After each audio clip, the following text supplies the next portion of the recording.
Hola, muy buenos días. Es un placer tenerlos acá y sobre todo un placer estar acompañados hoy de Santiago Cañón Valencia, nuestro solista invitado al concierto de mañana aquí en la Biblioteca Luis Ángel Arango, pero además que ha tenido la posibilidad de hacer una gira gigantesca por varias de las ciudades en las que el Banco de la República tiene presencia. Entonces, nada, pues sin más preámbulo, Santiago, bienvenido. Un placer tenerte de vuelta en la sala. Muchas gracias. Y la idea es tener una charla como muy en confianza, muy tranquilos acerca de la vida de Santiago, su experiencia. Entonces empecemos por la decisión de tocar, de estudiar música primero. ¿Eso fue una decisión tuya que hiciste en ese momento, eh, a los no sé cuántos años de chiquito, o en casa de músicos terminó siendo una obligación? Bueno, yo empecé oficialmente a los 4 años y medio con el cello y no, nunca fue ninguna obligación, sino fue más como una decisión muy natural para mí porque en la casa siempre todo el mundo estaba estudiando, mi papá estaba estudiando, mi mamá, mi hermana. Entonces, para mí eso era muy natural, ¿no? Yo creo que hay también anécdotas de cuando yo era muy chiquito que también pensaba que todos los vecinos también eran músicos, porque pues, para mí todo ¿cómo se dice? Todo eso era muy normal. Entonces, no, yo sabía que quería ser músico. Yo al principio quería tocar fagot, pero no, pues, Pero al principio estamos hablando como de los 3 años. sí, O cuando, sea, cuando ¿cómo, llega, cómo decide uno a los 3 años que le gusta el fagot? no sé, pero pues yo les dije a mis papás, pero dijeron como, no, ¿por qué no pruebas con el cello? Y bueno, pues creo que fue una mejor idea para mí.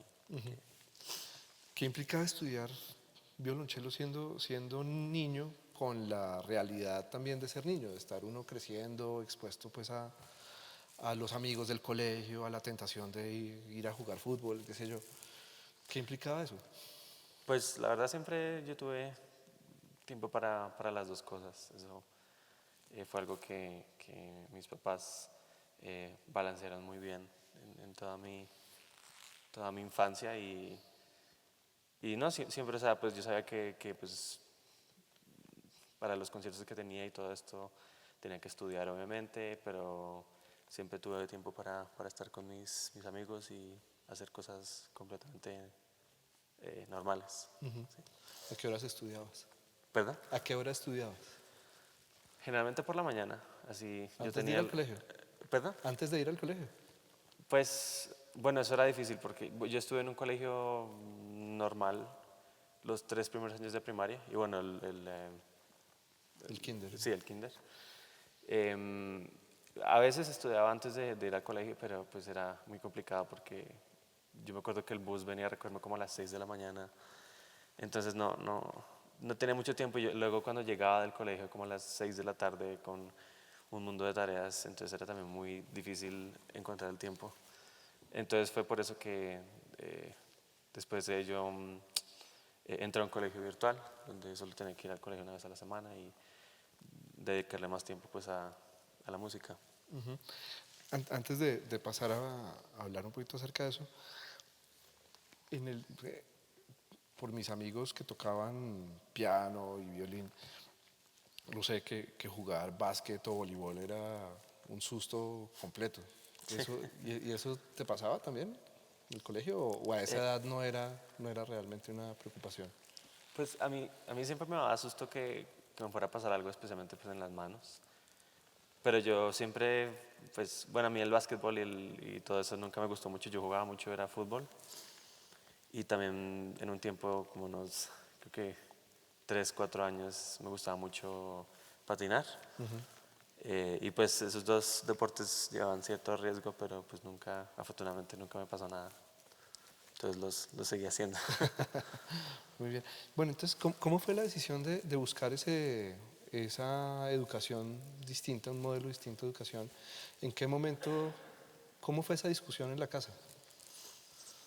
Pues yo la verdad no me acuerdo muy bien porque como te dije, yo dejé el colegio normal hice hasta tercero de primaria y luego ya yo tuve un tutor privado por creo que como 2, 3 años y luego sí entré a un colegio virtual, pero pues me acuerdo que básicamente la charla con mis papás era como de, pues que va a ser un sacrificio porque, por ejemplo, no voy a tener el tiempo normal que tengo con mis amigos toda la semana, sí, no voy a tener tanto tiempo con ellos, no voy a tener tanta gente cerca pues de mi edad, eh, pero pues igual yo sabía que para mí era lo mejor y pues tampoco ni siquiera fue tanto sacrificio porque en todos los sitios donde yo estudié después hice también varios amigos y nunca estuve así completamente solo, como la gente piensa que un colegio virtual es que uno solo está en el computador ahí y nunca conoce a nadie, pero yo iba por ejemplo una vez a la semana, creo que desde las 8 de la mañana hasta las 2 de la tarde, entonces siempre hubo tiempo para estar con más gente. ¿Quién más estudiaba ahí? ¿Cuál era el perfil de las personas que estaban ahí? Era más que todo como actores, niños actores o deportistas, gente que estaban las mismas que yo, ¿no? Que tenían el tiempo muy contado porque pues tenían que dedicarle mucho tiempo a sus profesiones, entonces era más que todo gente así. Ya. Y el violonchelo sí seguía siendo un estudio aparte del colegio. Como, Dicho, en el colegio no estudiabas música. no. Ok. En esa época estudiabas con Sarsiquio. Sí. Bueno, ¿qué fue lo importante de estudiar con él? Porque pues, yo estuve leyendo un poco de tus reseñas y es un personaje muy importante en esos primeros años de formación. Claro, sí, claro. Pues él fue como un abuelo musical para mí, diría yo, porque yo estuve estudiando con él desde que empecé hasta que tenía como 12 años, entonces más o menos 8 años estuve con él continuo. Y bueno, él básicamente fue el que me dio todas mis bases, básicamente me formó. Y fue un trabajo muy bonito en conjunto con mi mamá, porque ella siempre me acompañaba a todas mis clases y como que se ayudaban juntos, trabajaban Tu juntos. mamá es chelista Mi también, mamá ¿no? es chelista, sí. Y ella, pues en la casa, cuando estaba estudiando, pues ella me recordaba qué era lo que me había hecho el maestro y todo. Entonces fueron unos 8 años muy bonitos. ¿Hay algo en particular que tú sientas que él te dio, o que en lo que él te orientó y que te ha acompañado a lo largo de esta formación como algo, una base muy sólida de algo en particular? Sí, pues yo me acuerdo que una cosa que me gustaba mucho de él era que él se interesaba también mucho por mis otros intereses. A mí me gusta mucho pintar.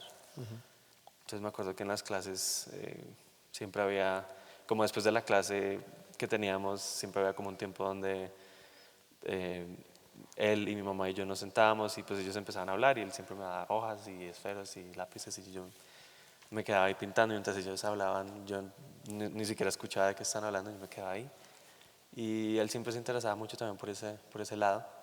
Y bueno, hablando de música, pues yo me acuerdo que en muchas, antes de preparar cualquier concierto, todas las horas que nosotros trabajábamos era como después de cubrir como las bases técnicas y todo esto de cualquier obra, encontrar como un sentido musical que yo a esa edad, pues no sé, cuando era muy joven, pudiera entender fácil.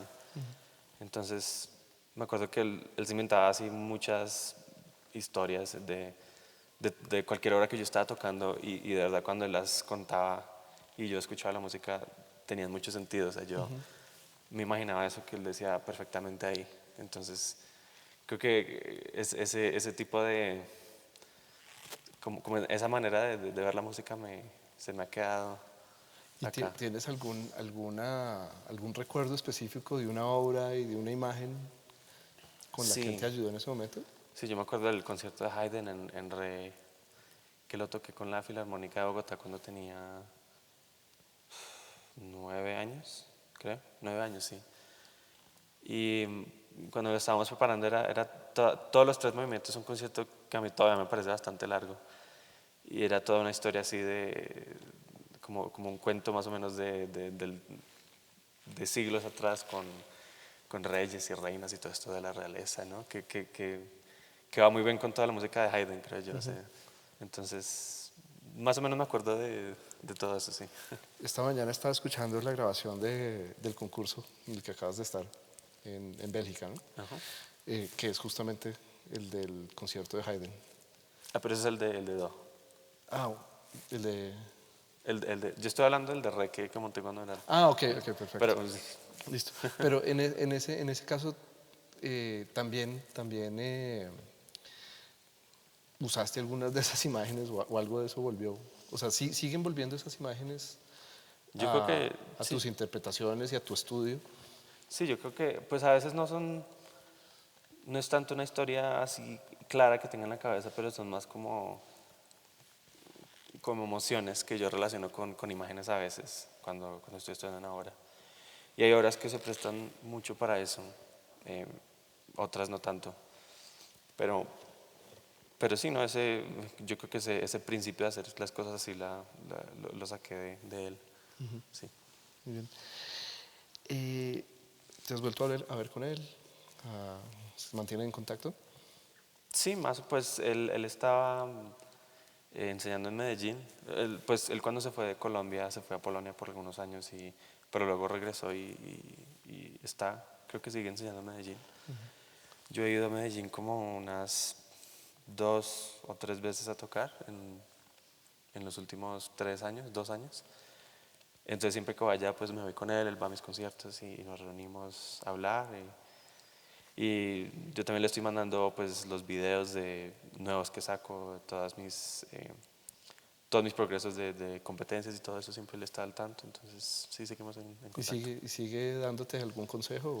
Sí, él siempre me da consejos, pero más que todo ahora es como él pues solo está feliz de todas las cosas que yo he podido hacer pues a mí me gusta mucho que él siempre está todavía muy interesado en saber cómo estoy yo y cómo van las cosas, no solo con la música, sino en general. Bueno, el, el listado de concursos a los que te has presentado es bastante extenso y me imagino que seguirán apareciendo otros a lo largo de la vida. Pero no sé si esto es correcto, que quizás la primera experiencia de concurso fue acá. Sí. Sí. Bueno, ¿cómo fue eso? Para los que no lo saben y seguramente muy pocos lo saben, aquí se hicieron 2 o 3 o 4 concursos de instrumentos, de instrumentistas en algún momento. Y uno de los primeros fue con énfasis en cuerdas y ese fue una primera experiencia. ¿Qué recuerdas de eso y cómo sientes que ha sido esa evolución del el choque que es audicionar y presentarse frente a un jurado, etcétera? ¿Qué cosas viste en ese momento que tenías que aprender o que aprender a manejar? ¿O cuál fue la experiencia en ese momento? Sí, bueno, yo creo que eso fue como a los 5 años, Em, por lo que no me acuerdo así súper bien de toda la experiencia, pero sí me acuerdo que vinimos acá pues mis papás obviamente estaban conmigo y nosotros llegamos y dijimos que pues me iba a presentar al concurso y que pues luego básicamente que no me creían porque pues yo tenía 5 años y nos dijeron, bueno, pero hay como un pensum para el concurso, ¿no? Y pues yo lo tenía, obviamente. Y eso fue como una experiencia un poquito, pues, incómoda al principio, pero ahorita, pues, cuando uno piensa en ello es un poquito chistosa, porque, pues sí, yo llegaba y lo que también mis papás me cuentan que yo la verdad no me acuerdo, es que como antes de tocar, yo estaba ahí en el foyer, en la sala, ellos siempre cargaban con unos como 3, 4 carros de juguete que me gustaban yo supuestamente estaba ahí jugando con los carros antes de que me tocara tocar, ya me llamaron a tocar, vine acá, toqué, sin problemas y no, pero fue una experiencia muy, muy bonita y para la preparación de esto y me acuerdo que mi mamá en la casa me ponía como, eran como unos muñecos enfrente a mí para que yo tocara como enfrente a una audiencia, como para ver yo cómo reaccionaba y pues, pero, o sea, funcionaba en la casa, pero pues nunca supieron a ciencia cierta cómo iba a ser ya a la hora de estar en público, pero pues creo que igual funcionó. Sí, sí. Bueno, y, ¿y qué papel, hablando de los concursos, qué papel tienen los concursos en este desarrollo artístico, también desarrollo de una carrera que al final es bastante competitiva, digamos, son pocos los espacios de trabajo para un solista, que es un poco en lo que estás especializado. ¿Cuál es el papel de estos concursos? ¿Qué se saca de ellos? Bueno, yo los he hecho desde sí, muy temprana edad. Me acuerdo mi primer concurso internacional fue cuando fui al Carlos Prieto en México por primera vez. Yo tenía 11 años y esa fue como mi primera experiencia de ver cómo era el nivel profesional, pues a nivel internacional, ¿no? Porque yo llegué ahí y pues ahí había gente hasta de 30 años que venían de todos lados, de Estados Unidos, de Japón, de China, de Europa, bueno, de todos lados. Y en esa experiencia pues yo aprendí mucho y también uno siempre saca algo de los concursos, yo creo, a pesar de los resultados. Uno siempre puede sacar contactos para el futuro o, no sé, hablar con algunos de los jurados. De pronto son profesores que no les interesa estudiar, entonces hay como que se entabla una conversación y como que se crea se trata de crear un tipo de relación con el profesor que uno quiere estudiar. Y yo creo que así se va avanzando, ¿no? Yo pues he sacado también cosas así de concursos en los que necesariamente no me he ganado el primer premio. Em, entonces pues son importantes, pero pues ya llega la hora en que uno también quiere, eh, no, uno quiere tener la posibilidad de ya estar tan ocupado con conciertos que uno De no no tener tiene que concursar. que no concursar, porque pues a mí me gustan los concursos, pero también no me gustan, porque pues, o sea, es mucho estrés, toda la preparación y todo esto. Em, pero bueno, si uno le va bien, entonces es muy gratificante también saber que todo el trabajo duro funcionó. El año pasado tuvimos aquí a Valeriano Lanchas y nos decía que llegó un punto cuando cumplió cierta edad, la que ya estaba feliz porque entonces ya no tenía que participar en ningún curso porque no lo recibían ya por edad, que ese fue como un gran momento de su vida, fue como ya no tener que Sí, concursar en ningún lado. sí, sí. Eh, ¿Cómo te preparas para un concurso? ¿Qué implica eso? Bueno, bueno, son muchas cosas, la verdad. Pues primero hay que, pues yo decido qué concursos me interesan y qué otros de pronto no. Y como que, Entonces hablemos de eso un poquito, como cuando decides que uno te interesa, ¿por qué te interesa? Y otro que no te interesa, ¿por qué no te interesa? bueno, más que todo es como, bueno, también la reputación del concurso, obviamente. También cosas como logísticas, como el repertorio, o sea, si yo me tengo que aprender básicamente todas las rondas para ir al concurso, entonces no, no me parece muy bien. Claro que todos los concursos, el repertorio en cello especialmente es muy, muy similar, entonces yo básicamente que casi a todos me puedo presentar. Y también pues yo veo pues quiénes son los jurados, porque unos jurados tienen buena reputación, otros no, entonces pues uno tampoco se va a poner en una situación en donde uno sabe que aún así uno toque excelente, no van a ser justo con uno. Em, entonces sí, muchas cosas vienen a mi mente cuando decido o no presentarme a un concurso. Em, y pues también tengo que ver pues, que el repertorio, pues yo tenga experiencia tocándolo en vivo muchas veces, que lo pueda trabajar bastante con mi profesor también, y que si es posible pueda asistir a o alguna clase maestra o algo a veces uno puede asistir a clases maestras con miembros del jurado antes de que el concurso empiece, es como una estrategia, ¿no? Para saber qué buscan ellos o qué no les gusta más o menos. Y sí, bueno, luego pues ya decidir. Cuando yo ya me decido, pues ya sé que obviamente va a ser difícil. Entonces viene la etapa que a mí menos me gusta, que es grabar el video para entrar. Eso para mí es más difícil que estar en el concurso en sí, porque cuando uno tiene la oportunidad de grabar y grabar y grabar y ser lo más perfeccionista posible, entonces para mí eso es hartísimo porque yo nunca quedo contento con, con lo que grabo, entonces tengo como 3, 4 tomas que están muy bien, pero siempre algo que me molesta y obviamente no se pueden editar. Entonces, sí, yo me acuerdo, para algunos concursos yo me he quedado como unas 5, 6, a veces 7 horas así continuas ahí grabando, grabando, grabando. Al final del día no me gusta nada. Entonces vuelvo el otro día, grabo otra vez y luego ya no sé dónde elegir. Entonces para mí esa es la etapa más difícil, de verdad, decidir qué enviar.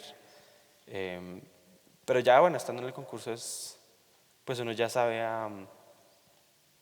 uno ya sabe en qué se metió, ¿no? Uno pues, por ejemplo con el Queen Elizabeth que estuve ahorita, pues yo sabía que era un concurso pues, de los más importantes de toda la música clásica, que tiene una historia gigante. Em, pero cuando salió la noticia que la primera edición para cello iba a ser este año, em, yo en vez de como sentirme como con miedo, pues porque es un concurso muy intimidante, yo me sentí muy emocionado. Entonces yo dije, no, seguro a este aplico. Y hice la grabación súper bien, me tomó como 2, 3 días más o menos. Y ya no, yo estaba pues muy, muy concentrado. Hay que pues obviamente dedicarle mucho tiempo a todo el repertorio antes de ir, prepararse como 4 o 5 meses en avance, ¿no? Entonces, Y se vuelve casi que un paréntesis en ese momento o sigue tu vida normal o no, sí, obviamente pues uno tampoco se va a enloquecer, ¿no? Pues por el concurso, pero sí, yo trato de siempre, pues, bueno, yo soy una persona muy, muy tranquila, me considero muy tranquilo, entonces yo muy pocas veces me estreso con eso, pero sí una muy buena manera de lidiar con eso es también tener tiempo para salir, para estar con los amigos, para no pensar en la música los 7 días de la semana, las 24 horas. Creo que todo eso es importante y es parte del proceso también tener tiempo de relajarse, ¿no? y empiezas a encontrarte con los mismos y las mismas en los distintos concursos. O sea, se arma ya un combo de Sí. concursantes y ya se conocen. Sí, hay unos que uno siempre ve. A mí me parece chistoso porque es como ya un círculo de chelistas que uno espera ver en todos los concursos. Y cuando uno no está ahí, entonces uno dice, uy, pero ¿qué le pasó? ¿Se presentó o no lo aceptaron o qué le pasó? ¿No? Entonces, pero pues básicamente sí, siempre son como las mismas personas. Pero también, pues, generalmente en todos los concursos aceptan como unas de 50, 60 personas, entonces siempre hay caras nuevas, obviamente. Y empiezas y son amigos, o sea, es gente con la que te mantienes en contacto. Sí, yo soy amigo de algunos. Y también, pues, mis experiencias en los concursos es que cuando, pues, es un concurso, ¿no? Hay un ambiente bastante competitivo, pero para mí nunca me ha parecido que es una competencia como fea, con mala energía, ¿no? Es una, o sea, siempre nos saludamos y estamos, pues, juntos algún en algún tiempo de todos los días. Y bueno, es una energía para mí que es muy buena para los concursos. No hay ninguna así como enemistad así chocante o nada por el Es un estilo. buen colegaje. Sí, sí, sí. Muy bien. Bueno, volviendo un poquito a los estudios, en 2010 recibiste una beca para estudiar en Nueva Zelanda. Primero, ¿cómo fue esa beca? Bueno, yo recibí una beca me acuerdo, en 2010, solo por un año se me olvidó el nombre, Pacific Royales, para estudiar en Nueva Zelanda. Em, Creo que esa beca iba a ser para todos mis estudios, para los 3 años, pero al final solo decidieron apoyarme un año. Exactamente cómo surgió esa beca, realmente no me acuerdo. Pero me acuerdo que, bueno, me sirvió muchísimo para mi primer año, todo estuvo súper bien.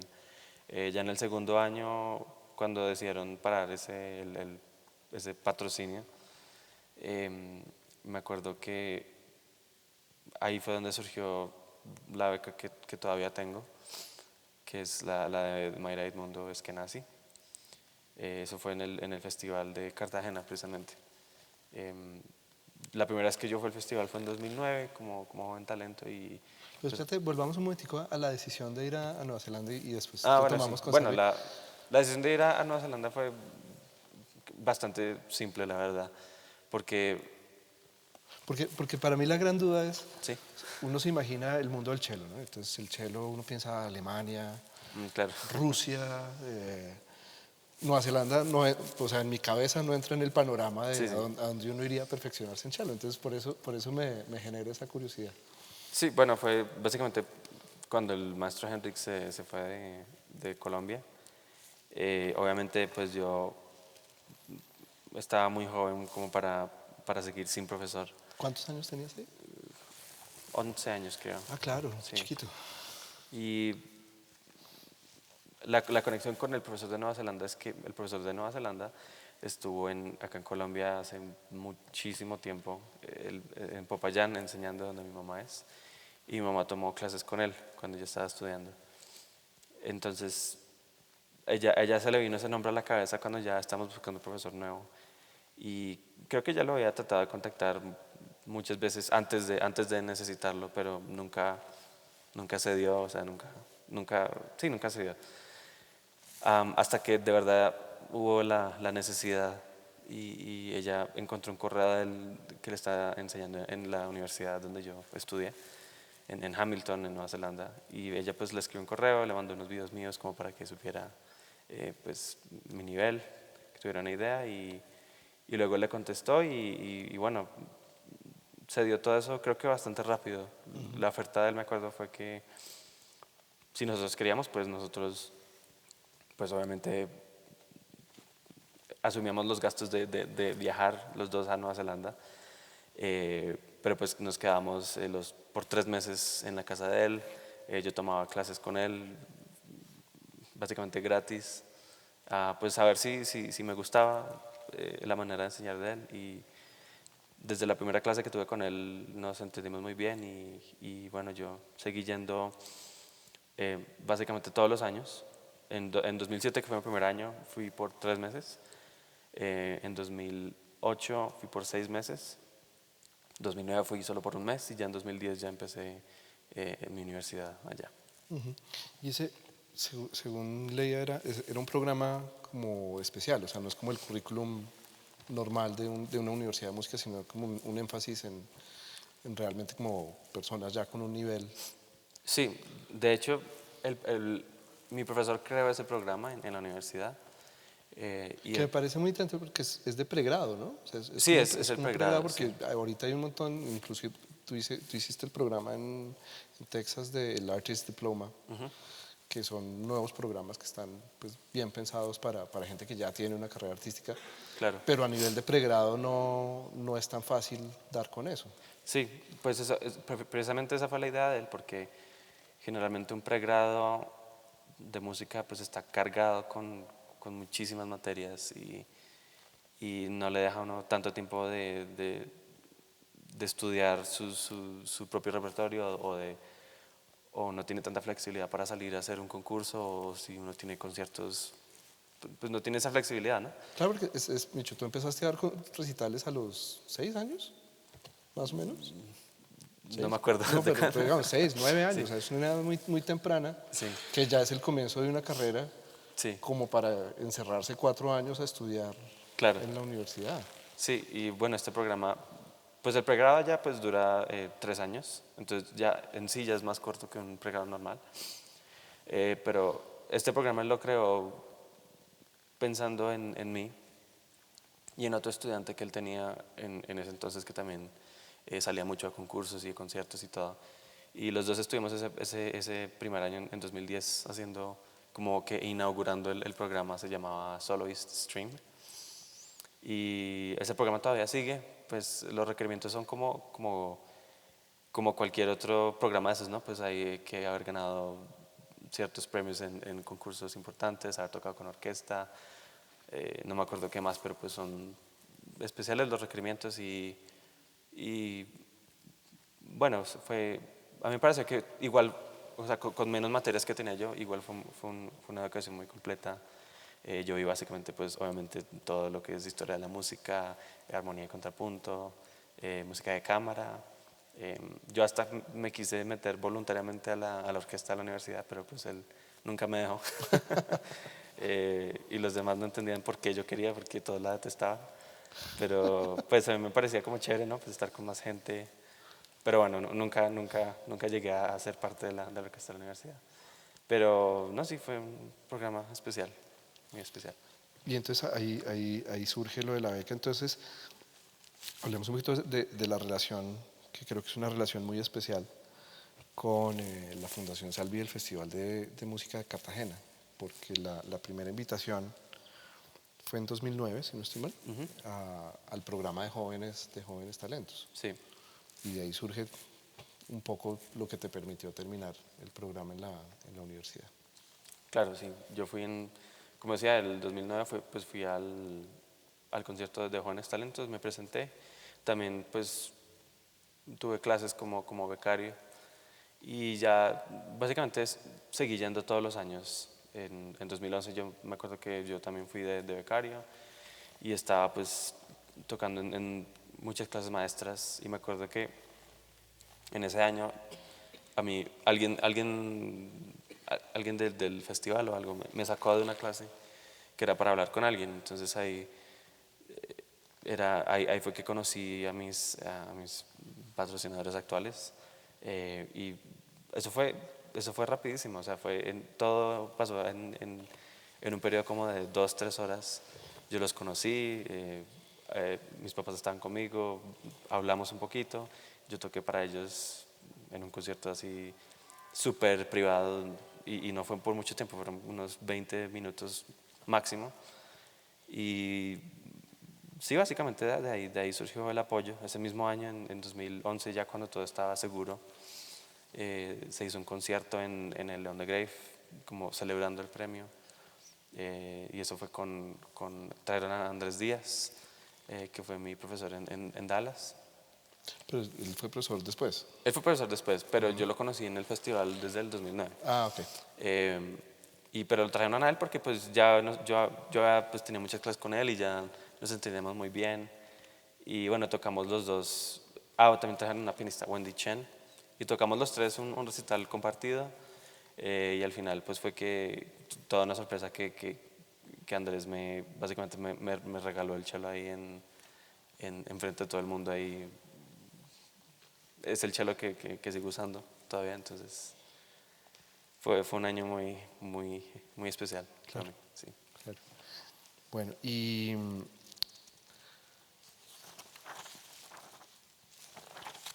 en Nueva Zelanda pues se abrieron también otros caminos. La vía de la grabación de discos, Sí, que según entonces entiendo debe ser una tortura para ti revisar todas las tomas y escoger qué hacer o ha sido una experiencia más bien distinta. ¿Cómo se diferencia eso, de preparar un concierto a preparar una grabación? bueno, yo la verdad estaba muy emocionado cuando ya sabía que de verdad se iba a hacer esa primera grabación. ¿Quién te contactó para, o sea, cómo surge esa Bueno, posibilidad? eso fue raro porque yo me acuerdo que en mi primer año de universidad con James en Nueva Zelanda, em, nosotros como que molestábamos, como, ay, tú tienes que grabar todo esto, ¿no? Hacer un CD, ¿no? Echarlo solo, un debut, no sé qué. Pero era siempre como como una broma, ¿no? Como que, pues sí, sería chévere, pero pues, ¿cómo lo vamos a hacer? Y mi profesor conoce muy bien al dueño del sello más importante de música clásica en Nueva Zelanda, el Atoll, porque el grupo de él ha grabado muchos CDs con él. Y Que es un sello, un paréntesis, que se dedica a música clásica y contemporánea también sí, en Nueva Zelanda, es como el sello independiente dedicado a eso exactamente. en Nueva Zelanda, que además está logrando ya tener distribución Sí, sí, internacional. sí. Y bueno, yo creo que básicamente él hizo todo eso como no me dijo mucho a mí hasta que ya era seguro y ya yo estaba en mi segundo año de universidad y ahí fue cuando empezaron ya la primera sesión de grabación. Hubo dos sesiones, una fue en 2011 cuando tenía 16 años, que se grabaron 2 obras del CD y la otra fue en 2012 que se grabaron las otras dos. Y pues la verdad el proceso a mí no me pareció tedioso ni nada porque era más como la emoción, ¿no? De tener un CD profesional, especialmente pues a esa edad, y grabando repertorio Sí, no es que yo, sí, repertorio pues de principiante. no, o sea, y pues que tuve la oportunidad de yo poder elegirlo, de yo poder grabar lo que yo quisiera, sin tener que ajustarme a lo que el sello necesitara, ¿no? Que le Entonces, pasa mucho a muchos artistas. El otro día hablaba con un director, estamos hablando de una instrumentista que es muy buena, pero que ha grabado cierto repertorio y quedó encasillada en ese repertorio, que solo le piden hacer ese repertorio y casi que ella decía, esto no es lo que a mí me gusta hacer, o sea, esto como que lo hice para el sello y funciona y se vende el disco y todo, pero no es el repertorio claro, en el que yo quiero estar. Entonces realmente es una gran ventaja porque sí, un disco puede terminar encasillándolo a uno. claro, claro. Y pues eso fue lo bueno, que tuve muchísima libertad con el repertorio. Y era todo repertorio que a mí me encantaba tocar en concierto, que todavía lo sigo tocando mucho. De hecho, pues acá en el recital de mañana traigo 2 obras que están en ese disco. Em, entonces, no, el proceso de grabación no fue para nada tedioso. También el proceso como de producción y edición, todo después fue muy interesante porque generalmente de eso se encarga pues el ingeniero de sonido, ¿no? Él elige todas las tomas y todo y lo pone y luego pues se lo manda a uno a ver si le gusta o no. Pero yo estuve presente en todo ese proceso de De cortar y edición pegar. sí, sí, de todo eso. Y fue muy interesante porque pues había pues tomas muy buenas y partes muy buenas y a veces yo quería como, ok, pues esta suena bien, entonces póngala ahí. Entonces lo escuchábamos, pero como que no tenía, lo que salió muy bien no sonaba muy bien con lo anterior, entonces yo ahí como que aprendí todo ese lado de la producción de un disco, que fue muy interesante. Y bueno, al fin creo que se sacó un disco muy bueno. Yo todavía pues a veces lo escucho y todavía estoy muy feliz con el resultado. Y también, ¿Cómo se puede conseguir el disco para los que estén interesados? bueno, el disco está en internet, se puede comprar por físico o en iTunes, digital, como quiera. Ya saben. Sí. Eh, bueno, y después vinieron otras dos. Ah, bueno, una cosa antes. ¿Esa grabación se hizo, cómo se hizo eso? ¿En estudio o en una sala como esta? Eso fue en la sala de conciertos de la Universidad de Waikato, donde yo estudié, que de hecho es una de las salas con la mejor acústica en Nueva Zelanda. Eh, es una sala de conciertos más que todo de cámara, es una sala pequeña, pero pues tiene una acústica muy chévere y era muy conveniente pues porque yo estaba estudiando ahí, vivía ahí Y entonces, pues Conocías muy bien el... sí, y ya había tocado en esa sala muchísimas veces, entonces ya era está muy familiar con el espacio. ¿Y te parece que eso es muy importante a la hora de grabar? Yo creo que sí, o sea, pues es bueno ser familiar también porque a veces una sala que aparenta tener muy buena acústica un día, luego tú llegas a los 2 días y algo ha cambiado, no sé, como que siempre uno tiene que conocer las salas lo mejor que uno pueda, ¿no? Porque por eso uno siempre se lleva sorpresas.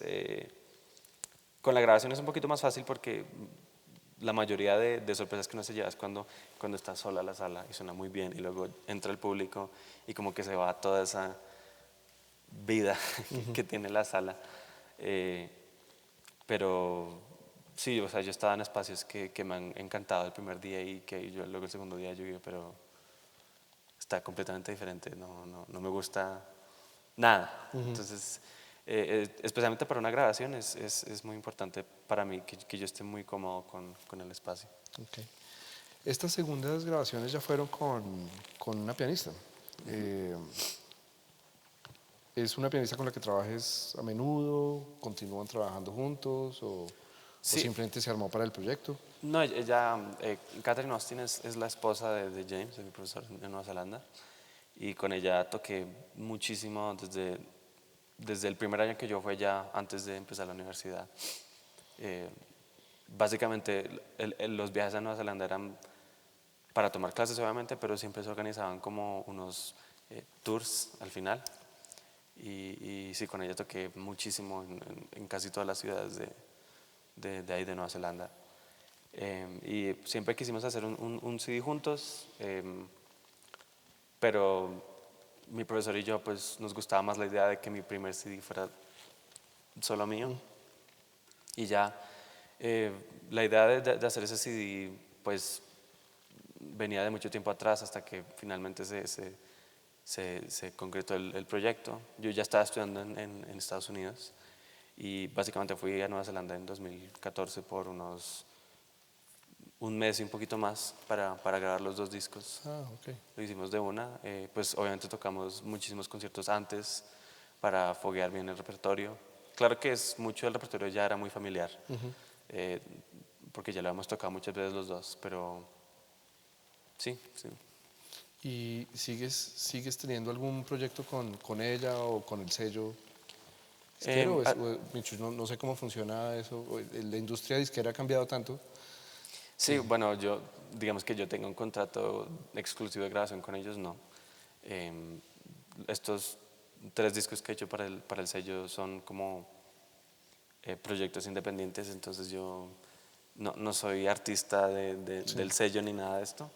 Em, y pues pues, obviamente si se da la oportunidad de grabar con ellos, pues tiene que ser en Nueva Zelanda, obviamente. Y sí, o sea, no hay ningún como contrato de exclusividad con ellos.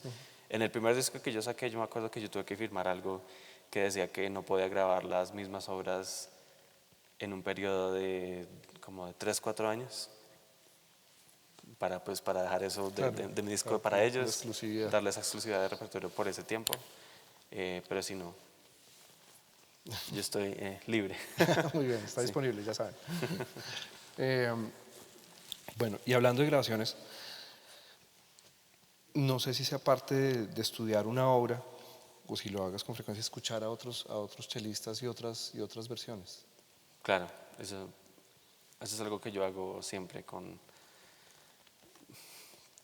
todo, ya sea repertorio que yo ya he tocado y que no he tocado en algún tiempo y que ya me toca prepararlo otra vez para alguna ocasión. A mí me gusta mucho escuchar muchas versiones diferentes de la obra. Eh, y, y, y más si no me la he aprendido, si estoy en proceso de aprendérmela, porque uno siempre, no sé, cuando uno se aprende las cosas, pues uno siempre es muy cuidadoso de respetar muy bien lo que está escrito pues en el papel y todo, pero siempre hay un peligro de que algunos hábitos pues siempre se metan ahí en la interpretación, a veces funcionan, a veces no funcionan para nada.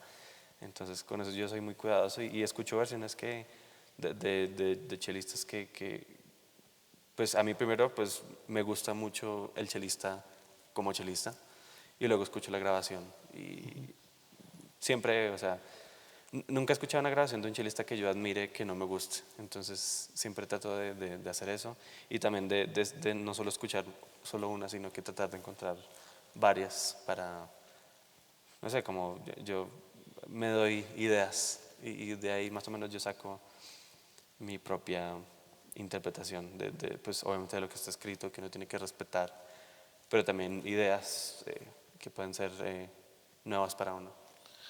En la música clásica hay una cosa muy particular y es que estamos, pues es un medio que trabaja mucho en un repertorio ya existente.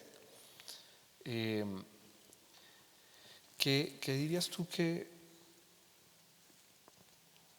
traen los distintos chelistas o cuáles son las particularidades de una interpretación de un chelista a otro que lo hacen singular? O sea, que hacen que esa persona sea Jacqueline Dupré, que esa persona sea Heinrich Schiff.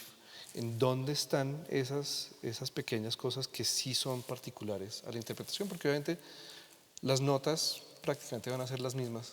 En el concierto de Dvorak siempre van a ser las Sí. mismas notas las que se van a tocar, pero ¿en dónde está esa diferencia y por qué hay unos chelistas que trascienden y los conocemos y queremos escucharlos y otros pues que pueden pasar desapercibidos? Bueno, yo creo que lo que tiene que ver con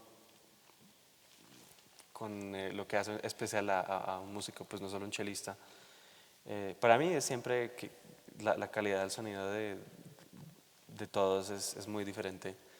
Y también, no solo la calidad, pero como la manera de pensar en el sonido. Hay, por ejemplo, yo escucho a, digamos, a Heinrich Schiff, escucho, tengo una grabación muy buena del concierto de Lutoslawski. Y, y la manera de producir el sonido de él es un sonido, para mí, es muy fuerte, es un poquito nasal, que creo pues es el instrumento de él, pero no es nasal de algo malo, ¿no? Es una cualidad de él. Y también en la manera de usar el arco, de distribuir el peso, la fuerza, también cómo se interpreta no sé, un staccato o un rubato. Todas estas cosas pues son interpretadas diferentes, ¿no? Es el mismo principio para todo el mundo, pero nadie las hace iguales. Y hay chelistas que tienen sonidos muy especiales que yo puedo oír en 2, 3 minutos o menos y ya reconocer quién está tocando. Misha Maisky, yo lo reconozco por el vibrato así súper como circular, muy grande. Wispelbach, que es uno de mis chelistas favoritos, un sonido así súper puro, súper limpio, todo muy articulado. Entonces, todos tienen sus cualidades individuales que los hace especiales y bueno, ya en lo que es porque unos son famosos y otros no, pues obviamente pues eso tiene mucho que ver con, con quiénes son, obviamente, ¿no?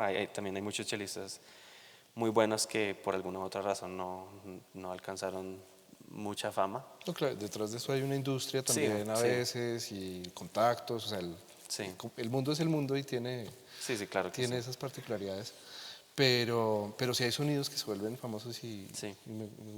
¿cómo describirás tú que es tan difícil describir una cosa como el sonido, ¿no? Pero ¿cómo explicarlo? Pues sí, no, yo no sé, o sea, yo trato de escribirlo lo mejor que puedo pero pues es que es muy difícil como ponerle palabras a eso, porque no sé, a mí pues palabras es como limitan todo a un significado muy específico. Y a veces uno escucha a alguien y como que no sabe qué es lo que esa persona tiene, pero tiene algo que lo hace especial. Pero entonces hagamos un ejercicio a ver si nos resulta. ¿Cuál es el sonido que tú buscas en tus interpretaciones? Em, bueno, dejando de lado un poco pues, los estilos y todo esto, a mí me interesa mucho un sonido que sea, primero, muy puro, ¿no? Que a veces especialmente con los instrumentos de cuerda hay muchas cositas que se oyen, por ejemplo, cuando uno cambia de arco se puede oír algún ruido así molesto, no sé, todo eso me molesta muchísimo a mí y yo trato de como que eliminarlo lo más posible. Un sonido puro, también un sonido lleno, un sonido que sea como dulce, como aterciopelado, pero también fuerte, poderoso, que pueda llenar una sala de 3.000, 4.000 personas o que no tape una orquesta, ¿no? Son muchas cualidades las que pues yo tengo en mente cuando estudio una obra o cuando toco una obra.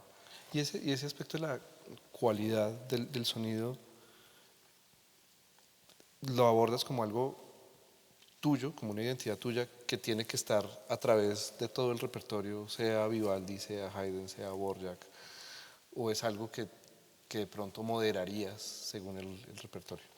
Yo creo que los principios, esos principios para mí siguen como más o menos intactos, pero pues obviamente cosas se quitan y se ponen, ¿no? Dependiendo del estilo. Por ejemplo, cuando yo estoy tocando de pronto una suite de Bach, no voy a estar pensando en un sonido poderoso no como si estuviera tocando el concierto de Dvorak o Elgar o algo O sea, así. la Sí, misma escritura no lo permitiría, sí, creo yo, ¿no? sí. Entonces también eso, pues lo que digo, esas son diferencias ya pues, de estilos que a mí me gusta mucho seguir. Hay gente que pues, no le gusta y pues es totalmente válido, ¿no? No porque uno toque un bajo un poquito más romántico que alguien más, eso no lo hace una mala interpretación, son solo gustos personales. Bueno, y cambiando un poquito de tema, cuando no estás estudiando, ¿qué te gusta hacer? Bueno, a mí me gusta, como dije antes, me gusta mucho pintar. No lo hago muy a menudo, pero pues me gusta mucho. Cada vez que tengo tiempo y ganas de hacerlo, pues lo hago. Más que todo digital, porque yo siempre tengo a la mano pues mi teléfono o el iPad o algo así, entonces es mucho más fácil que cargar con un cuaderno y un lápiz siempre o tener un lienzo grande en la casa, ¿no? Sí, eso es como un hobby personal mío. También me gusta tocar mucho guitarra eléctrica. Eso lo hago más que la pintura. No sé, pues es como otro interés, otro tipo de música que me interesa y me gusta mucho. Pero ¿tocas música que ya existente o escribes tus propias cosas? Toco cosas por ejemplo, de bandas que me gustan a mí o a veces pues solo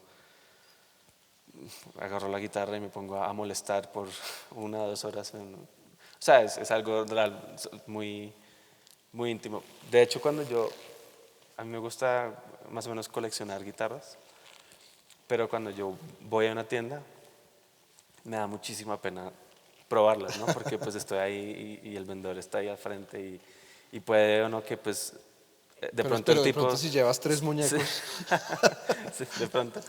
Pero pues, a veces pues ellos saben tocar muy bien o a veces no saben nada. Pero pues a mí eso no me importa, sino que yo no me siento cómodo tocando ese instrumento en público, ¿no? Porque siempre lo hago en mi cuarto, solo. Entonces, es una cosa muy personal tuya, sí, muy sí, íntima. sí, sí. Entonces, bueno, otro interés mío es la fotografía. No lo practico mucho, pero pues me interesa mucho.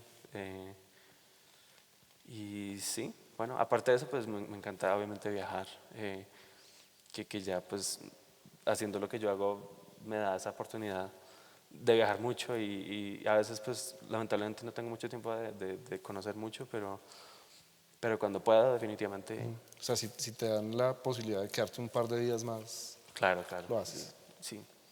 Bueno, y volviendo a a la guitarra eléctrica, entonces, ¿qué bandas te gustan y eso se relaciona algo con la música clásica? O sea, ¿hay alguna intersección ahí de...? Pues la verdad yo no sé.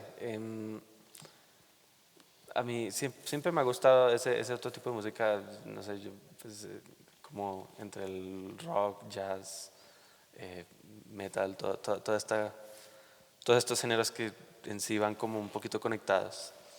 Y siempre he tenido ese interés desde muy pequeño. La primera guitarra eléctrica que tuve fue como, no sé, como a los 9, 10 años. Ese fue como el mejor regalo de Navidad, ¿no? Una emoción al fin tener. Pero no, sí, más que todo esos son como esos géneros eh, que me gusta escuchar, que me gusta tocar. Sí, Obviamente la evolución, la música evoluciona siempre y hay géneros que se hablan, artistas que son polifuncionales y hablan distintos lenguajes, pueden actuar en jazz, pueden actuar en música clásica, pueden actuar en el mundo del rock.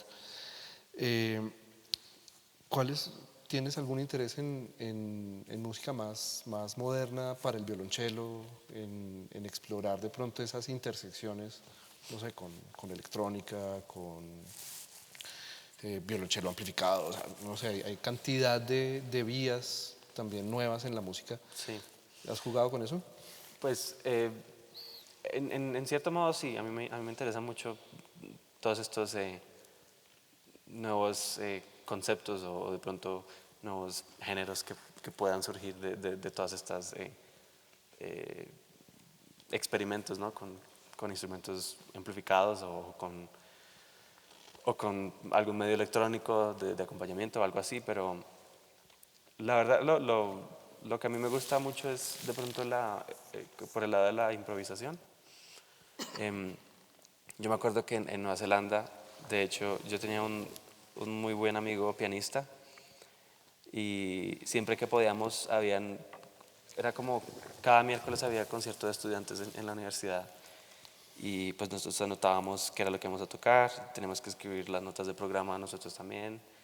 Y me acuerdo que los dos, un día ahí pues molestando en la universidad, pues teníamos como, no sé, una hora libre que nos pusimos allá a improvisar cualquier cosa. Y luego dijimos, no, pues, ¿por qué no hacemos esto pero en público? Entonces lo que hacíamos era, nos inventábamos a un compositor que no existía y escribíamos notas de programa completamente falsas de la obra del compositor. Y improvisamos, a veces duraba 2 minutos, a veces duraba 15 minutos. Y bueno, es completamente espontáneo. Y lo chistoso fue que la gente siempre nos creyó que de verdad era un compositor del que nunca habían escuchado en su vida. Y nosotros siempre seguimos con el cuento, ¿no? Todavía piensan que ese... Yo ya no me acuerdo los nombres, pero todavía Sería piensan genial, que toda sería esa gente genial existe. Sí. conocer un nombre de esos. Sí. Buenísimo. Sí. Y bueno, y obviamente siento o creo que ha habido como un enfoque muy fuerte en tu desarrollo de actuar como solista, tocar solo o solo con orquesta. La música de cámara, en ensamble, ¿la has explorado? ¿Has tocado en cuarteto? Ese tipo de cosas. ¿Es una avenida que has explorado y que quisieras quizás ahondar más en eso o no, por ahora? Sí, sí, pues he tenido experiencias muy chéveres, más que todo con música de cámara. No he tenido muchas, pero a mí también me gusta mucho pues, música de cámara. Más que todo, pues he trabajado en cuartetos con piano, también uno que otro cuarteto de cuerdas, a veces solo dúos con violín o trío solo con cuerdas. A mí también me interesa mucho esa parte de la música, solo que no he tenido la oportunidad de hacerlo tan seguido como he tenido la oportunidad de tocar de solista.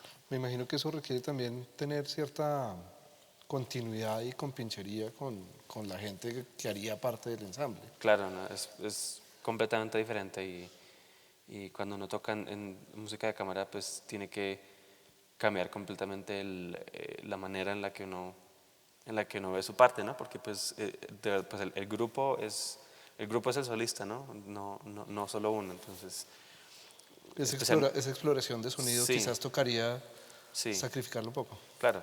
Y también no solo sacrificar, pero también llegar a un acuerdo con Claro. todas las personas de qué se quiere hacer, y muchas veces uno tiene que más o menos decir que sí, pero uno no está muy de acuerdo. Pues esas son mis experiencias, no Claro. sé. Pero sí, pues ya teniendo 4 personas tocando juntos siempre, eh, tiene que haber muchas discusiones y tienen que estar todos muy de acuerdo con lo que van a hacer, porque si no, la verdad no va a funcionar. Tú actuaste como solista con Orpheus, con la orquesta de Nueva York. ¿Cómo fue esa experiencia trabajando en una orquesta que justamente lo que ha llevado es el concepto de trabajo de música de cámara, pero a un ensamble mucho más grande? Sí, bueno, eso fue, de verdad, yo toqué con ellos 2 veces, y a mí me gustó mucho esa idea de no tener un director. Es un poquito más, lo libera a uno más que todo, ¿no? Porque yo me acuerdo, en ninguna de estas 2 oportunidades hemos tenido mucho tiempo de ensayar, pero fueron ensayos muy productivos porque lo único que uno hace es pues, escuchar, ¿no? Y de verdad que eso resuelve cualquier tipo de problemas que pueda haber mucho más rápido que ponerse a decir, no, yo hago un rubato acá, que no sé qué, en compás no sé qué, tantas indicaciones. Eh, lo único que hacíamos era, pues nos sentábamos, ensayábamos, pasamos la hora 2, 3 veces y ya se sabía qué hacer. Y porque era como una conexión más directa con todos los músicos de la orquesta, em, sin tener al director como intermediario, ¿no? Entonces la experiencia de tocar con ellos fue muy chévere. Interesante. Eh, Matt Heimovitz se ha vuelto medio conocido por hacer conciertos en bares y en tabernas y llevar las suites de Bach a- en 3 tandas por la noche mientras todo el mundo toma cerveza. ¿Eso es algo que te interesaría, como coger el cello y irse a algún lado extraño a tratar de promover esta música? Pues yo creo que ahorita en la música clásica hay muchos nuevos conceptos, porque, o sea, bueno, ya la tradición de pues, estar en una sala, tocar para el público, de que no aplaudan entre movimientos y todo esto, pues ya es como una tradición, ¿no? De la música clásica, pero también se están viendo muchas ideas nuevas, más que todo con espacios, ¿no? Espacios poco comunes para la música clásica, que muchas veces terminan siendo muy exitosos, porque no es que la haga más interesante la música en sí, pero es como toda la experiencia de ir a ver un concierto, especialmente con un artista que ya sea famoso. Eh, y hay muchos espacios así, por ejemplo, en Alemania hay un concepto muy famoso, el Yellow Lounge, que a mí me parece es muy chévere. Entonces, Es sí, el que gestiona, es un ensamble que gestiona ese espacio también, ¿no? ¿Creo? creo que sí. No, la verdad no estoy muy familiar con todo lo que es el concepto en sí, pero he visto algunos conciertos ahí y toda la experiencia ha sido genial.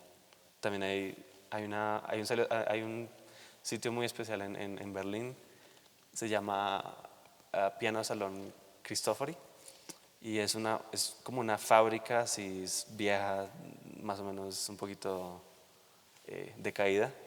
Eh, Creo que fue un doctor o algo así. Alguien compró ese espacio y este señor colecciona pianos. Entonces hay pianos así desbaratados por todos lados. Hay como 10, 15, 20 pianos por ahí.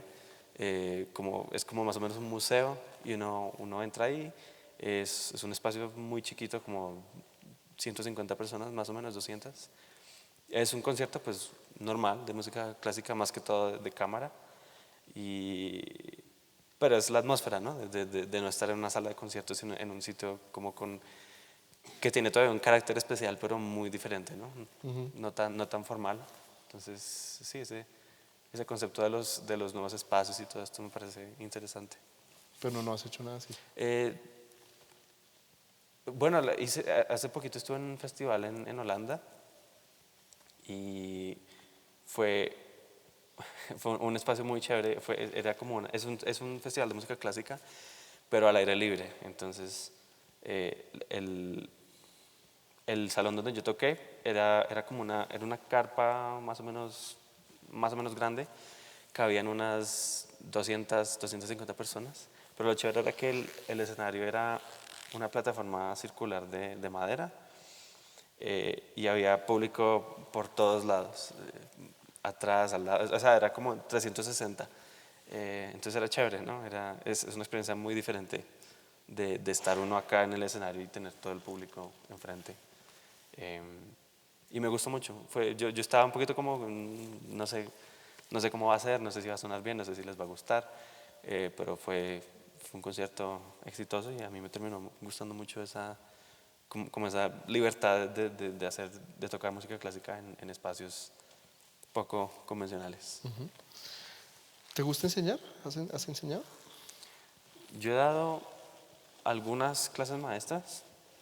em, me gusta la idea de dar clases maestras, pero em, por ahora no tendría como mi estudio así ya, o sea, no tendría estudiantes permanentes yo. Porque yo siento, pues sí, yo tengo experiencia en cosas, pero pues también me falta aprender muchísimo más. Em, sí, o sea, inclusive yo creo que yo voy a seguir diciendo lo mismo cuando tenga, no sé, 50, 60, 70 años, porque para mí lo más importante, especialmente siendo músico, siendo, bueno, artista, es que uno nunca se puede pues estancar, ¿no? Porque uno nunca se las sabe todas y uno siempre le puede aprender cosas a alguien más. Eso es tan importante. Hace poco tuvimos al pianista Peter Donoghue acá y dio un recital muy enfocado en el repertorio clásico, que es un repertorio que él no ha abordado por lo general en su vida. Y después, hablando, me contó tomó una clase con una profesora muy especializada en repertorio clásico antes de abordar este programa. Decía, es increíble a esta edad todavía seguir aprendiendo cosas y que le corrijan uno cosas y que uno todavía pueda aprender más del repertorio. Claro, claro que sí. Una persona con semejante Sí. trayectoria. Eh, bueno, hablemos un poquito del programa de mañana. Bueno, es un programa muy especial. A mí siempre me gusta la idea de los recitales del repertorio de cello solo. Como dije antes, es 2 horas del programa. Las 2 horas más largas son las horas que incluyen mi primer CD, las suites de Gaspar Casado y la sonata para cello solo de Zoltán Kodály. Son obras que yo he tocado muchas veces y que tengo como una ya relación bastante personal con ellas. Me encanta tocarlas siempre. Son de esas obras que nunca lo cansan a uno, ¿no? Yo llevo estudiándolas desde hace como 6, 7 años y siempre a la hora de tocarlas es una emoción gigante poder tocarlas en público. La otra obra que también es bastante especial y que básicamente la hice para esta serie de conciertos con el Banco de la República, es la transcripción que yo hice de la Chacona para violín de Bach. Obviamente pues es una obra famosísima en todo el repertorio de la música clásica. Y es una de esas obras que yo hubiera deseado que fueran originalmente para cello. Por eso fue que me gustó mucho la idea de poder hacer mi transcripción. Hay obviamente ya 2, 3, 4 transcripciones hechas, pero no sé, yo sentí como el impulso de hacer la mía propia. Entonces sí, ese es el programa, obviamente pues cello solo y creo que está muy bien balanceado. La primera obra de Gaspar Casado es una obra, pues, es una sonata, es una suite moderna, siglo XX, pero en cierto modo muy tradicional porque se basa mucho en toda la música tradicional española, obviamente. La segunda obra, pues Bach, que no necesito explicarla. Y bueno, la sonata de Kodály, que es, para mí es una de las obras de cello solo más importantes de todo el repertorio. Yo la pongo ahí justo con las suites de Bach. Es una obra súper innovadora. Y a mí me parece muy interesante que haya sido, que es una obra relativamente temprana de Kodály, solamente el Opus 8.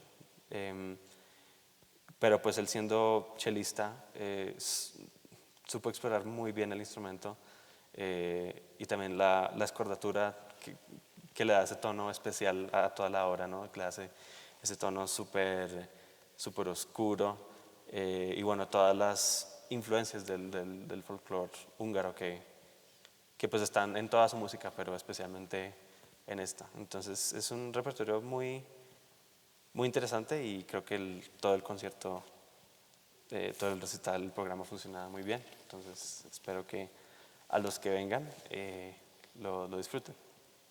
Muy bien. ¿En qué se diferencia una transcripción de la Chacona de otra?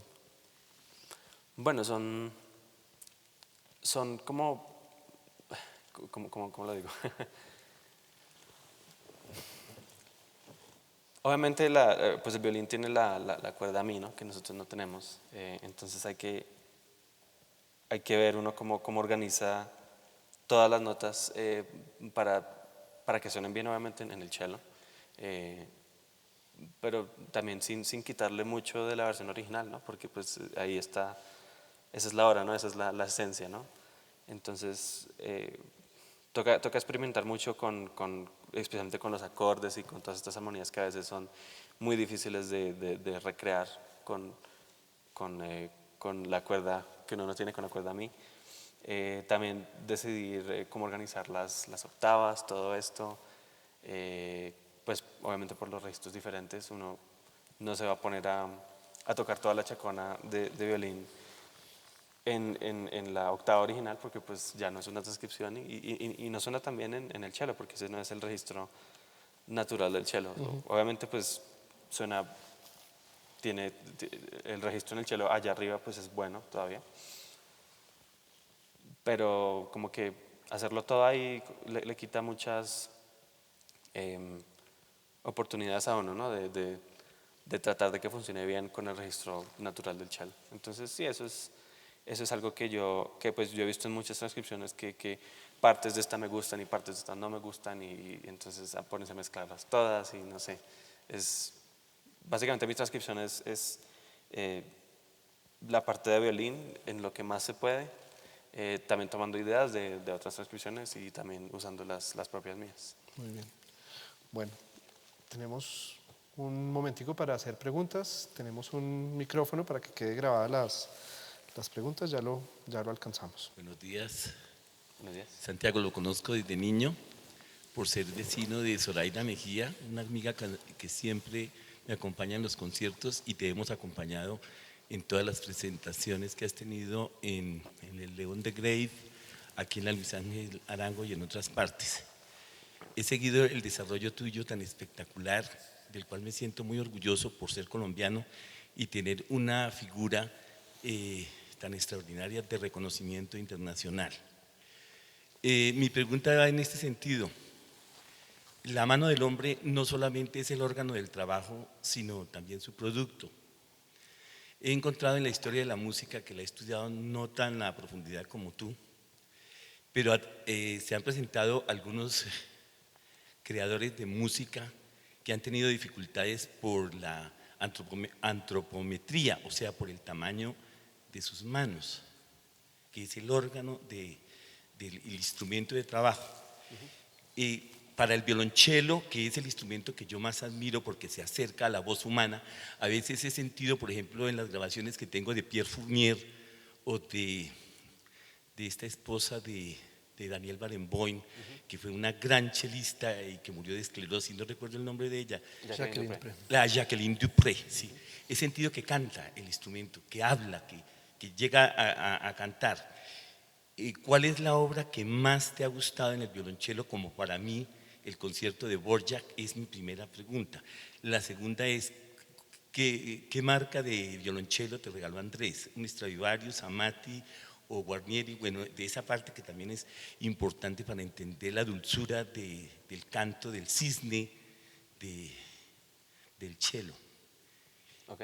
Y la última, bueno, después le doy la oportunidad a otras personas Bueno. porque no quiero tomármela, pero son muchas las preguntas que tengo para ti. Muchas gracias. Bueno,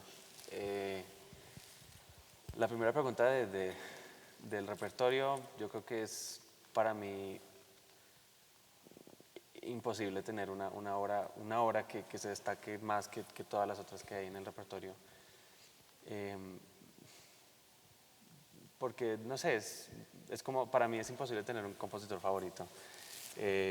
Básicamente, las obras que yo toco, las que estoy estudiando en el momento, las que estoy presentando en el momento, son mis obras favoritas en cierto modo. Porque todas tienen algo muy especial dentro de ellas. Entonces es imposible para mí poder poner una obra en el primer puesto y luego las otras por debajo. Y con respecto a la pregunta del instrumento, no es un instrumento italiano de los que mencionaste, es un instrumento moderno hecho por Wayne Durack, es un luthier de Texas. Pero es un instrumento que me ha funcionado muy bien a mí. Lo he comparado con otros instrumentos de la talla de los instrumentos que mencionas y de verdad que me parece que la calidad del sonido especialmente está muy cercana a ese tipo de instrumentos como Villom y todos estos. Entonces sí, ese es mi instrumento. Y la mano con relación a las necesidades técnicas del instrumento, es importante el tamaño, los dedos, no sé cómo explicarlo. Pues yo diría que para un instrumento como el cello, obviamente sí facilita las cosas tener una mano más grande, pero ese no es el caso porque yo conozco de hecho muchos chelistas de un muy alto nivel que tienen manos pequeñas y que igual les funciona todo. Entonces yo creo que eso es más como, o sea, no estancarse con la idea de que si uno quiere ser chelista o algo, si tiene la mano pequeña nunca va a poder tocar, porque yo conozco de verdad muchas personas que tocan excelente y que tienen manos que no son grandes, o sea, alguien con una mente muy cerrada les diría que les iría mejor en un instrumento como el violín, ¿no? Que se les acomoda más al tamaño de la mano, pero pues eso más que todo es como la fuerza de voluntad de uno. Bueno. Hola Santiago, tengo un detalle para ti. ¿En qué momento podría entregártelo? Ahorita al final. Sí, al final. Ahorita al final. Al final de la entrevista está bien. Mi pregunta es, por ejemplo, cuando fuiste a salir de Colombia a estudiar en el país de Nueva Zelanda, ¿cómo se siente estudiar en otro país con una diferente lengua? Por ejemplo, ahí se habla en inglés. ¿Cómo es el lenguaje musical ahí en inglés? ¿Tú hablabas ya inglés cuando viajaste? Bueno, yo me acuerdo que la primera vez, el primer año que yo estuve ahí, tenía un inglés muy limitado. Básicamente mi mamá se defendía más o menos por los dos. Pero yo creo que también a esa edad, a los 11 años, ya estar forzado a hablar un idioma, que pues yo tenía las bases, ¿no? Porque pues en el colegio no le enseñan inglés y todo esto, pues eran muy precarias, pero ahí estaban. Pero ya es como, a esa edad especialmente uno aprende muy rápido y más con la necesidad de tener que comunicarse en ese idioma, porque obviamente ya en Nueva Zelanda nadie habla español, hay muy pocas personas que hablan español allá. Y también pues es manera de adaptarse a todo el estilo de vida de vivir en un país nuevo, ¿no? Hay que ¿Qué cambios hay? Sí, ¿Qué cosas cambian? pues lo que uno ya sabe lo trae, obviamente pues el idioma en La arepa. algunas partes. La arepa ya no existe. La comida es diferente, sí, los horarios son diferentes, todo es diferente, sí. Hay que aprender a adaptarse también, sí. Ok, hola Santiago. Nombrabas que te gustaban pues varios estilos de música como tal, pero especialmente, ¿qué sientes? ¿Qué te transmite al tocar el cello como tal? Mm, Bueno, es una pregunta un poco difícil de responder, pero yo creo que eh, el hecho de poder, de tener el sueño de ser músico desde muy pequeño y de poder estar haciendo eso mismo ahorita, ya como carrera profesional, es también una de las cosas que me hace estar feliz con lo que yo hago, ¿no? Básicamente estoy viviendo mi sueño que tenía desde los 3, 4 años por ahí. Y también, pues, o sea, la música es un arte tan increíble, es imposible para mí describirlo. Como cuando hablamos de sonidos, ¿no? Es difícil describir algo tan inmenso con palabras específicas, pero Pero yo quisiera hacerte una pregunta, porque claro, el cello tiene esa particularidad de que está un poco contra el pecho. O sea, esas vibraciones, más las vibraciones de escuchar, debe transmitir algo al cuerpo, no sé. claro, o sea, yo, por ejemplo, cuando yo toco yo más o menos estoy como en si tuviera que elegir una palabra diría que es como un trance, ¿no? Cuando yo toco en público, la verdad no estoy eh, como, no estoy pensando físicamente en cuánta gente está acá viéndome o cuánta gente está al frente mío. Es más como una conexión como que trato de hacer como mental, ¿no? Porque la música para mí es como otro medio de comunicación.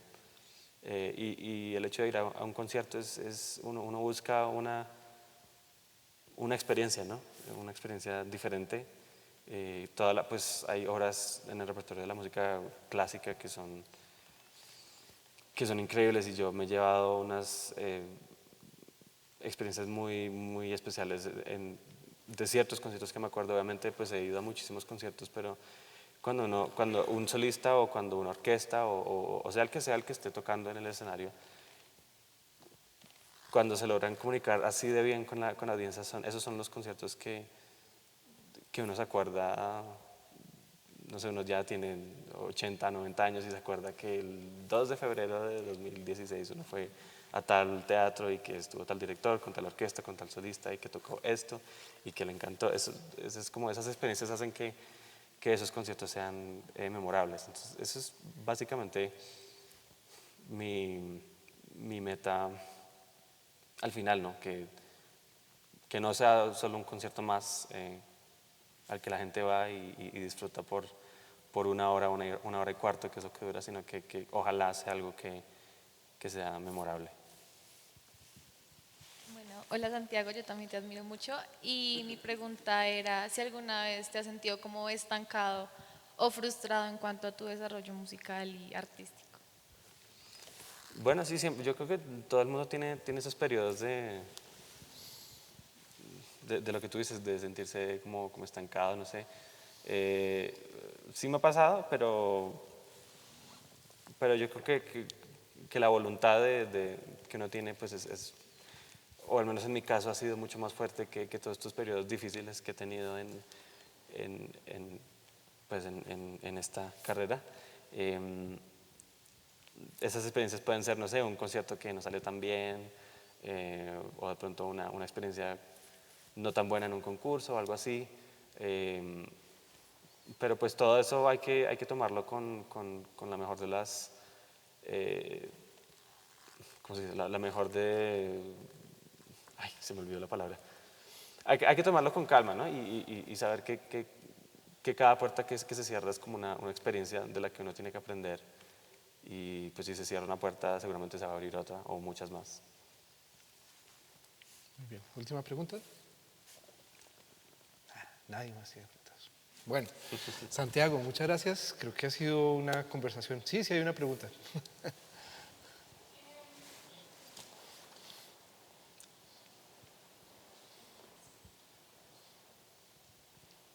Buenos días a todos y a todas. Mi pregunta es con base al estudio del pues del violonchelo.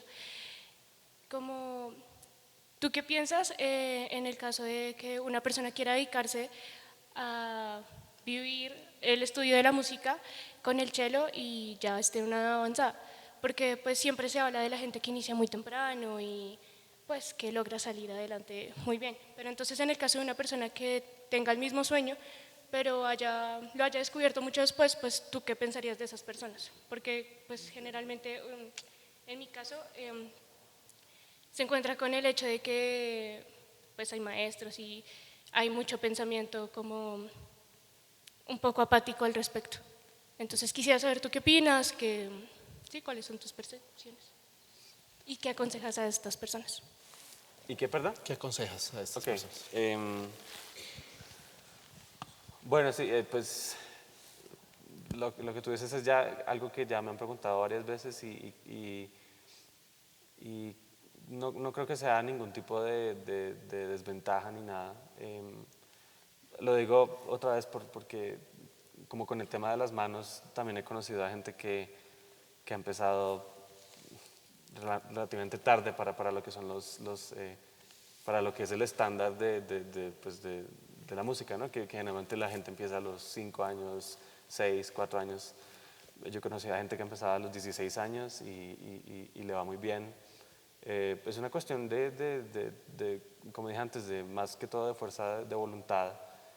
Si es lo que uno sabe que quiere hacer, si es a lo que uno le quiere dedicar la vida, no creo que haya nada que a uno lo pueda como trabar o detener en conseguir ese sueño, ¿no? Ya pues obviamente uno, como tú dices, se va a encontrar con gente, con profesores que sean apáticos, pero hay mucha gente que también está muy dedicada a enseñar y que cuando ve el potencial de esta persona, pues no se va a fijar ni en la edad, ni en el tamaño de las manos, ni de cuántas horas estudia, sino que lo único que importa es cuando uno ya está ahí, ya sea presentándote para un profesor o para una universidad o en un concierto o concurso, lo que sea, lo único que importa es lo que uno haga en ese momento, ¿no?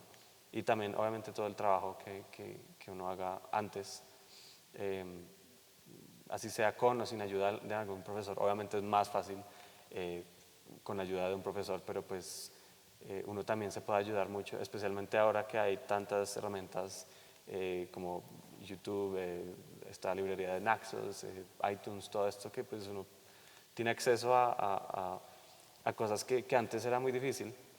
Entonces, si uno no tiene la suerte de tener un profesor dedicado o de no tener un profesor, uno se puede ayudar mucho con viendo y escuchando pues, a gente que tú admires, chelistas que tú admires, músicos que tú admires. También se aprende mucho así. Una última.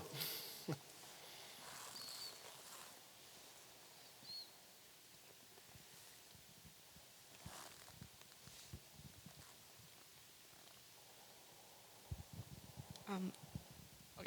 Hola Santiago. He tenido la oportunidad de verte en diferentes conciertos y recitales que has hecho y algo que admiro siempre es tu seguridad y como presencia en el escenario. Me gustaría saber más o menos, soy chelista también y pues es algo que es un poco difícil porque pues los nervios siempre están en contra y como que hay siempre como un poco de ansiedad y quisiera saber más o menos cómo es, si tienes algo para controlarlos o cómo ha sido tu proceso pues para formar ese tipo de seguridad. Bueno, yo creo que mucho de eso también viene con también tratar de tocar lo más que uno pueda en público, porque también eso viene también con la experiencia, ¿no? De tocar bastantes veces en público. Pero yo creo que con esto vuelvo a lo que dije antes, que la mayor parte de mi seguridad cuando estoy tocando en público es que yo pues confío mucho en el trabajo que he hecho antes. obviamente si no he estudiado muy bien, pues voy a estar nervioso porque no me voy a sentir preparado, pero pues si lo piensas es algo muy lógico. Si tú has estudiado muy bien una obra, has tenido muy buenas clases con tu profesor, con esta obra o con obras, realmente no hay por qué dudar de nada de eso.